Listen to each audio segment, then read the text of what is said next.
semuanya. Hari ini kami sudah melaksanakan proses mediasi yang kedua dengan agenda adalah menyampaikan proposal ya kepada para tergugat yang ditandatangani oleh prinsipal kami sendiri, yaitu Nikita Mirzani dan Ismail Marzuki. Nah, dalam proses mediasi kedua ini ya ada beberapa poin yang sudah kami sampaikan dan itu sudah terang benderang apa poin-poinnya dan sudah disampaikan kepada kuasa hukum para tergugat. Nah, terhadap proposal kami itu minggu depan akan dijadwalkan kembali ya proses mediasi, yaitu agenda jawaban atau tanggapan dari para tergugat terkait dengan proposal para penggugat yang disampaikan hari ini. Poinnya apa sih, Pak? Poinnya itu adalah kami menyampaikan yang pertama, pernah ada kesepakatan secara lisan dan elektronik ya antara para penggugat dengan para tergugat ya.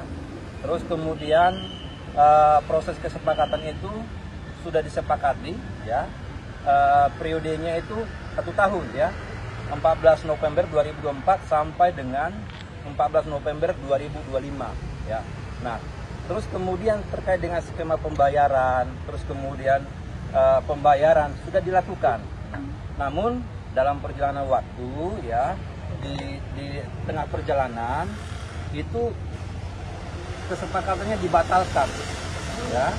Nah, kemudian adanya laporan pidana, kemudian ada perekaman tanpa izin, sehingga berdasarkan hal tersebut prinsipal kami mengalami kerugian ya.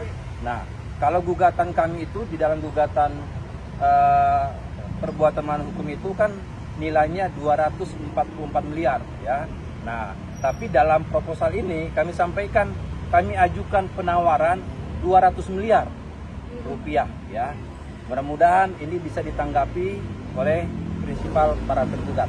Bang, tadi di ruang mediasi.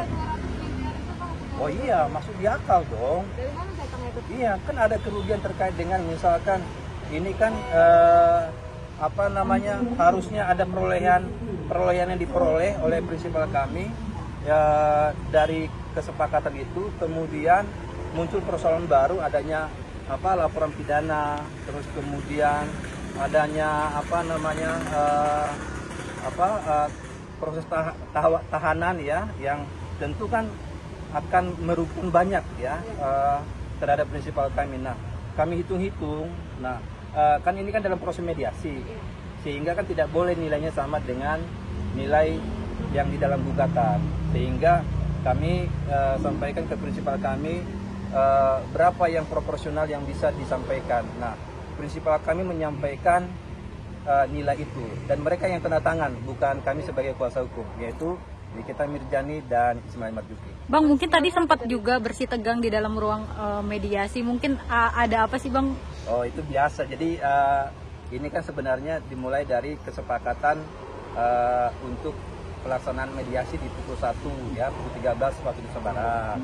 Tapi memang karena ada keterlambatan dari kami ya, yang hanya kurang lebih tidak nyampe setengah jam ya. Nah, terus kemudian kuasa hukum dari para tergugat ini menyampaikan tolonglah konsekuen waktu gitu kan.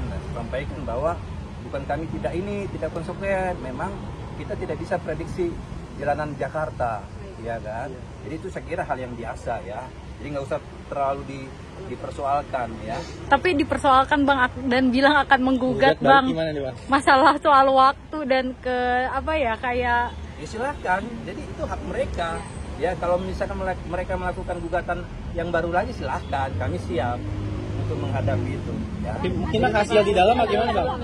Hasil tadi di dalam bagaimana tadi mediasinya Bang? Ya, jadi belum kan, ini kan masih penyampaian proposal dari para penggugat ya. Nanti minggu depan akan dijawab oleh prinsipal para tergugat ya. Nah, kemudian kami sampaikan juga bahwa hari ini prinsipal kami tidak bisa hadir, yaitu Nikita Mirzani, dikarenakan ada perubahan jadwal, sehingga kami sampaikan kepada mediator ya, kami akan menghadirkan prinsipal kami pada tanggal 25 November 2025 dalam agenda namanya kaukus.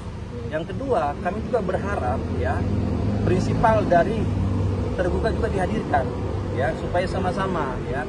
Kan kita bicara namanya proses mediasi.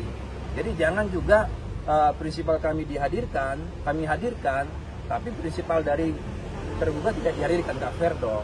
Ya. Tadi tuh ada pengacaranya RG bilang mau menggugat 500 plus 4M, jadi 504 ya. Saya shock, saya gimana? Ya kalau itu ada ada dasar yang rasional, ya silakan saja ya. Kami akan siap menghadapi itu. Tapi kan kami belum bisa bicara panjang lebar karena belum ada fakta realnya. Kan kita bicara fakta ya. Ya. Tapi kalau dari Niki sendiri kerugiannya berapa sih Bang? Meningkat itu Kan kalau ditanyakan apakah optimis proposal 200 miliar itu bisa dikabulkan, tanyakan kepada prinsipal para tergugat. Apakah dia punya kemampuan untuk membayar itu atau dia bersedia apa tidak? Silahkan. Kalau tidak bersedia lah. Kalau tidak bersedia. Iya berarti itu kan. Angka yang tidak main-main gitu. Iya kalau tidak bersedia ya berarti kan mediasi gagal sehingga nanti mediator akan melakukan deadlock mediasi lanjut dalam pokok perkara. Akan lanjut ke mediasi ruang sidang ya? Iya pokok perkara. Ya. Oke. Oke, Cukup Bang. ya? Belum, saya mau tahu lagi dong, boleh? Oke silakan. Boleh ya? Ya. Itu kalau udah sampai ke pokok perkara disidangkan, terus misalnya nih, insya Allah Diki menang gitu, itu bagaimana prosesnya? Iya. Jadi kan di dalam pokok perkara itu kan ada tahapan-tahapan ya. Mulai dari namanya jawaban dan eksepsi, replik, duplik, terus kemudian bukti surat, keterangan saksi, ahli, kesimpulan baru putusan. Nah, tadi pertanyaannya kalau misalkan ini kita menang, ya kan, tentu kan ada diberikan kesempatan kepada para tergugat apakah melakukan banding apa tidak. Jadi masih ada banding lagi. Masih, ya. Tapi menang lagi nih. Menang lagi. Menang lagi. Nah, apakah dari pihak yang kalah ini melakukan upaya yang lebih tinggi, misalkan kasasi? Ya, gitu ya. Oke. Eksekusinya mungkin gimana gitu ya kan? Nah, terus gimana? Jadi eksekusi itu apabila putusannya sudah berkekuatan hukum tetap, inkrah, ya kan? Wajib Nah, bayar. sehingga ya dari putusan itu ya maka yang menang ini akan mengajukan namanya anmaning, ya permohonan kepada ketua pengadilan untuk melaksanakan eksekusi terhadap itu. Ya. Gitu ya. Kalau Oke. dia tidak membayarkan, pengadilan yang akan Iya dong. turun tangan. Iya dong. Oh, gitu. Apa gunanya putusan? Oke? Oke. Gitu ya.